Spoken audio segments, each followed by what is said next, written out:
एक बार एक बहुत बड़ा नेता एक साधु के छोटे से आश्रम में गया। वह साधु के बारे में बहुत सुना था, तो उसके मन में आया कि मैं एक बार जाकर के देखता हूँ कि लोग उसकी इतनी तारीफ क्यों करते हैं। जब वह उस आश्रम में गया तो वहाँ पर एक छोटा सा कमरा था, जहाँ पर एक कालीन बिछा हुआ था। वहाँ पर कुछ लोग नीचे बैठे हुए थे और साधु जी सामने बैठे हुए थे। कुछ सवाल जवाब चल रहा था। वह नेता उस आश्रम में आया और उस नेता के साथ 4 बॉडीगार्ड भी थे। उसकी यह आदत थी कि जहाँ पर भी वह जाता था लोग अपनी जगह से खड़े हो जाते थे और उसकी तरफ देखते थे, हाथ जोड़ते थे, सर झुकाते थे। लेकिन आश्रम में ऐसा कुछ भी नहीं हुआ।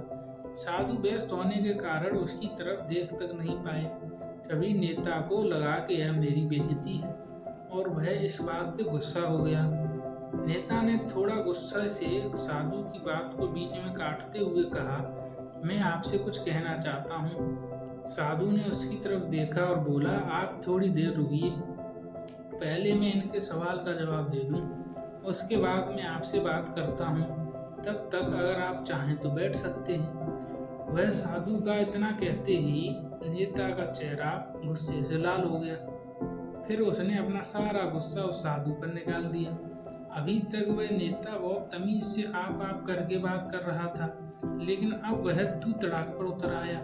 नेता ने उस साधु को कहा, तुझे पता भी है मैं कौन हूँ और तू किससे बात कर रहा है? साधु ने उसकी तरफ देखा और कहा, मुझे इससे कोई फर्क नहीं पड़ता कि आप कौन हैं, लेकिन आप जो कोई भी हैं, अगर आप चाहते हैं कि मैं आपके सवाल का जवाब दूं, आपसे बात करूं, तो आपको कुछ देर रुकना होगा। मैं यहाँ ज़्यादा देर नहीं रुक सकता, नेता ने कहा। साधु की यह बात सुनते ही नेता गुस्से से पागल हो गया और वहीं पर सबके सामने चीखने चिल्लाने लगा। नेता बोला, अब मैं तुझे तेरी असली औकात दिखाऊंगा। तूने मुझसे पंगा लेकर के ठीक नहीं किया।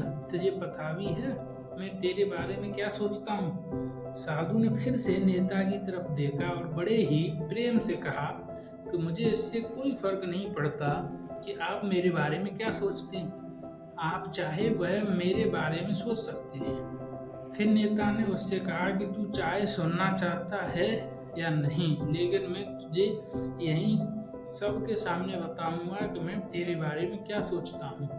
तू कोई साधु नहीं है, तू एक बहुत ही घटिया इंसान है, तू एक ढोंगी है, पाखंडी है, और यहाँ पर जितने भी लोग बैठे हैं उन सबको बेवकूफ़ बना रहा है। तेरा बस एक ही मकसद है, इन लोगों की जेब में जितना भी पैसा है वह सब तेरे पास आ जाए। तू अपने फायदे के लिए इन लोगों का इस्तेमाल कर रहा है और अब मैं तुझे छोड़ने वाला नहीं हूँ। पूरी दुनिया के सामने तेरा पर्दाफाश करूँगा। लेकिन उसके इतना बोलने के बाद भी हल्की सी मुस्कान उस साधु के चेहरे पर बनी रही। यह सब देखकर नेता और भी तिलमिला गया और उसने कहा, अब बहुत हो गया, अब मैं यहाँ 1 मिनट भी नहीं रुकने वाला। लेकिन अभी भी तेरे पास मौका है, अगर तू चाहे तो मुझसे माफ़ी मांग सकता है। इतना सब होने के बाद भी साधु के चेहरे पर एक मुस्कान थी और वह बिल्कुल शांत था। और फिर उस साधु ने अपनी आंखें बंद की और फिर उस साधु ने अपनी आंखें खोली और हाथ जोड़े और कहा कि मुझे आपसे कोई गिला शिकवा नहीं है। आपके लिए मेरे मन में कोई भी गलत ख्याल नहीं है। जो भी मेरे बारे में आपने कहा वह आपकी अपनी सोच थी, तो मुझे आप में कोई भी बुराई नज़र नहीं आती। मुझे आप बहुत ही भले इंसान लग रहे हैं। और साधु के इतना कहते ही नेताजी का दिमाग साथ में आसमान पर पहुंच गया। उसके चेहरे पर एक अजीब सी खुशी थी, क्योंकि उस साधु ने वही कहा जो बाकी सब लोग उस नेता को कहते थे। और वह खुशी खुशी उस आश्रम से अपने घर की तरफ चला गया और जाकर के अपने पिताजी के साथ बैठ गया। उसके पिताजी ध्यान में थे। उन्होंने पूरी जिंदगी सिर्फ लोगों की सेवा की थी और बदले में कुछ भी उम्मीद नहीं की थी। तो थोड़ी देर बाद जब उन्होंने अपनी आंखें खोली और देखा अपने बेटे को अपने साथ बैठे हुए, तो उनके बेटे के चेहरे पर एक अजीब सी खुशी थी। जो आज से पहले उन्होंने कभी नहीं देखी थी।